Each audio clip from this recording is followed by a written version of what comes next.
Bonjour, messieurs les journalistes. Merci, messieurs les journalistes, pour la question.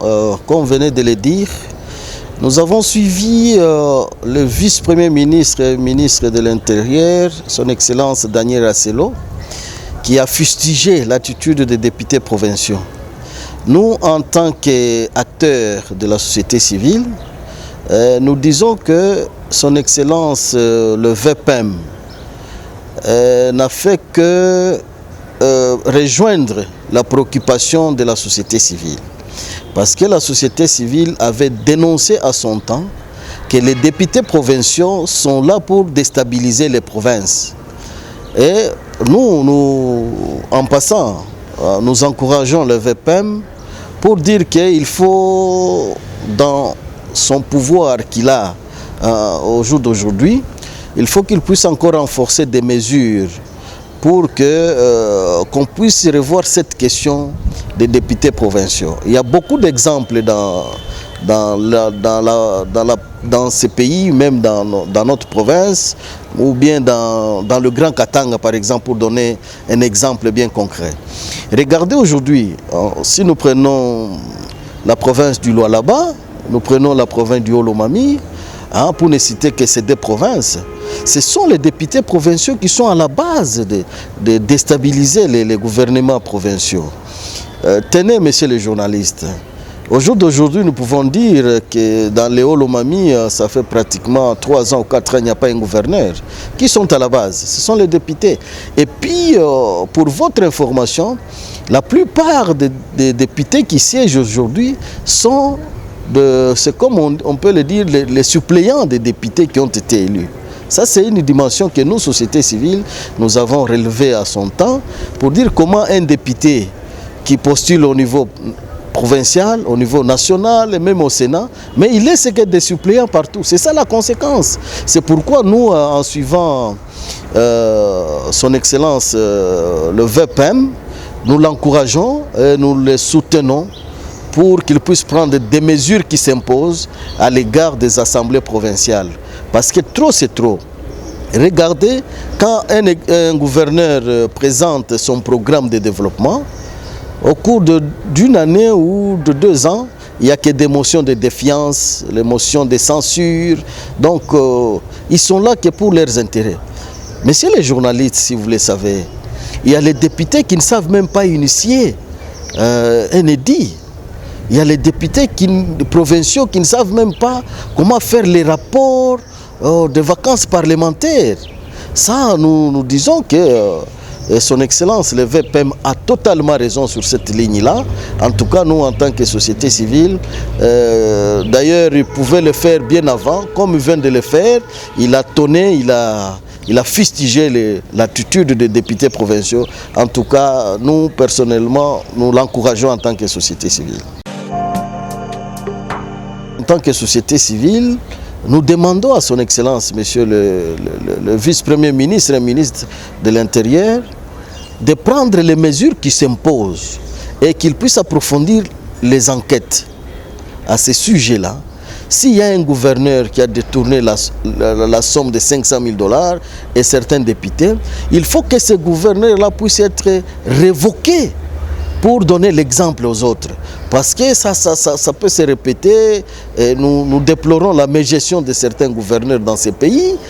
Et puis certains gouverneurs pensent qu'ils sont plus congolais que les autres. Et puis certains gouverneurs pensent que comme ils sont au pouvoir, ils se fient, ils ne pensent même pas au développement de leur province. Ils sont là que pour s'enrichir. On a des cas. Il y a la population qui est en train de croupir dans la misère, mais les députés sont, avec certains gouverneurs, sont en train de dilapider l'argent du gouvernement. En tout cas, nous demandons au VPEM d'approfondir les enquêtes à ce sujet-là. Si ces enquêtes se confirment que tel gouverneur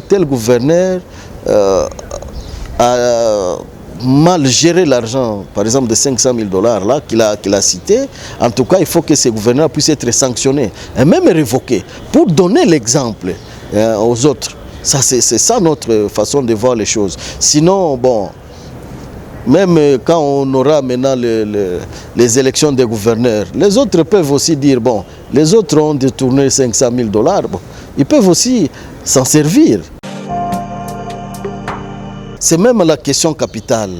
Parce que ces gouverneurs qui sont dans des provinces, ces députés, tout ça, au moment opportun, les souverains primaires qui est la population, nous allons demander à son Excellence le chef de l'État, Félix Tshisekedi Tshilombo, le bilan, n'est-ce pas? Le président doit présenter son bilan. Et pour présenter le bilan, qui vont donner les éléments qu'il faut mettre dans ces bilans-là? Ce sont les gouverneurs, ce sont les gestionnaires de ces pays, ceux qui ont des charges, ceux qui ont des fonctions, qui peuvent réaliser la vision du chef de l'État, qui peuvent aider les chefs de l'État d'aller de l'avant. Parce que si le chef de l'État ne présente pas bien les bilans en 2023, la population va penser que le chef de l'État n'a rien fait. Or, il y a les gens que le chef de l'État a confié des charges. Il y a les gens que le chef de l'État a confié certaines tâches pour qu'ils puissent réaliser effectivement cette vision qu'il a imprimée pour le développement de notre pays. Tenez, messieurs les journalistes, le chef de l'État aujourd'hui, quand il donne confiance à un gouverneur, par exemple dans le Haut-Katanga, le chef de l'État ne peut plus venir aller par exemple à Kasumbalesa, ou bien aller asphalter une avenue qui est à Kasenga, ou bien asphalter, arranger une route qui est à Pointe. Ce sont ces gens-là que le chef de l'État a donné confiance, qu'ils peuvent maintenant réaliser sa vision. S'ils sont incapables de réaliser la vision du chef de l'État, il est temps que le chef de l'État puisse voir dans quelle mesure il peut donner confiance à d'autres personnes. Il y en a dans ces pays. Il y a les gens qui sont capables d'amener cette vision-là, d'accompagner la population. Sinon, on va tourner toujours en rond, on va dire, bon, le chef de l'État n'a rien fait pendant 5 ans, 6 ans. Or, le chef de l'État a imprimé un rythme pour qu'on puisse vivre réellement le prestige du rêve congolais. Ça, c'est possible.